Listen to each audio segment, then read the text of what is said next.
ಪ್ರಿಯರಾದ ದೇವರ ಜನರೇ, ದೇವರು ನಿಮ್ಮನ್ನು ಆಶೀರ್ವದಿಸಲಿ. ಸ್ವಾಗತ. ಈ ದಿವಸ ನಾವು ಯೇಸುವಿನ ಜನನದ ಬಗ್ಗೆ ನೋಡಲಿದ್ದೇವೆ. ಮರಿಯಳು ಮತ್ತು ಜೋಸೆಫ್. ಒಂದು ಸಣ್ಣ ಊರಿನಲ್ಲಿ ಮರಿಯಳು ಎಂಬ ಒಳ್ಳೆಯ ಹುಡುಗಿ ವಾಸವಾಗಿದ್ದಳು. ಅವಳು ಯೇಸು ಎಂಬುವ ಜೊತೆ ಮದುವೆಯಾಗಲು ನಿಶ್ಚಯವಾಗಿತ್ತು. ಒಂದು ದಿನ ದೇವದೂತನು ಮರಿಯಳಿಗೆ ಕಾಣಿಸಿಕೊಂಡು, ಅವಳು ದೇವರ ಮಗನಿಗೆ ಜನ್ಮ ನೀಡುವಳು ಎಂದು ಹೇಳಿದನು. ಆ ಮಗುವಿಗೆ ಯೇಸು ಎಂದು ಹೆಸರಿಡಬೇಕು ಅಂತ ಹೇಳಿತು.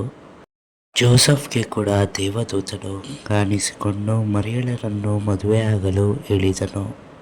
ಬೆತ್ಲೆಹೇಮ್ಗೆ ಪ್ರಯಾಣ. ಆ ಸಮಯದಲ್ಲಿ ರೋಮನ ಚಕ್ರವರ್ತಿಯು ಎಲ್ಲರೂ ತಮ್ಮ ಊರುಗಳಿಗೆ ಹೋಗಿ ತಮ್ಮ ಹೆಸರನ್ನು ನೋಂದಾಯಿಸಿಕೊಳ್ಳಬೇಕೆಂದು ಆದೇಶಿಸಿದನು.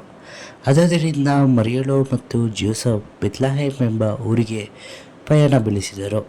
ಅವರು ಊರನ್ನು ತಲುಪಿದಾಗ ಎಲ್ಲ ಕಡೆಗಳಲ್ಲಿಯೂ ತುಂಬ ಜನಸಂದಣಿ ಇತ್ತು ಮತ್ತು ಅವರಿಗೆ ಉಳಿಯಲು ಜಾಗ ಸಿಗಲಿಲ್ಲ. ಯೇಸುವಿನ ಜನನ. ಕೊನೆಗೆ ಅವರಿಗೆ ಒಂದು ಕೊಟ್ಟಿಗೆಯಲ್ಲಿ ಜಾಗ ಸಿಕ್ಕಿತು. ಅಲ್ಲಿಯೇ ಮರಿಯಳು ಯೇಸುವಿಗೆ ಜನ್ಮ ನೀಡಿದಳು. ಅವರು ಯೇಸುವನ್ನು ಬಟ್ಟೆಗಳಲ್ಲಿ ಸುತ್ತಿ ಪ್ರಾಣಿಗಳ ತಿನ್ನುವ ತೊಟ್ಟಿಯಲ್ಲಿ ಮಲಗಿಸಿದಳು.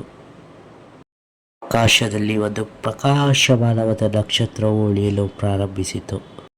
ಕುರುಬರು ಮತ್ತು ಜ್ಞಾನಿಗಳು. ಹೊಲದಲ್ಲಿ ಕುರಿ ಕಾಯುತ್ತಿದ್ದ ಕುರುಬರಿಗೆ ದೇವದೂತರು ಕಾಣಿಸಿಕೊಂಡು ಯೇಸುವಿನ ಜನನದ ಬಗ್ಗೆ ತಿಳಿಸಿದರು. ನಂತರ ದೂರದ ದೇಶಗಳಿಂದ ಜ್ಞಾನಿಗಳು ಯೇಸುವನ್ನು ನೋಡಲು ಬಂದರು ಮತ್ತು ಅವರಿಗೆ ಕಾಣಿಸಿದ ನಕ್ಷತ್ರವು ಅವರನ್ನು ಯೇಸು ಜನಿಸಿದ ಸ್ಥಳಕ್ಕೆ ಕರೆದುಕೊಂಡು ಹೋಯಿತು.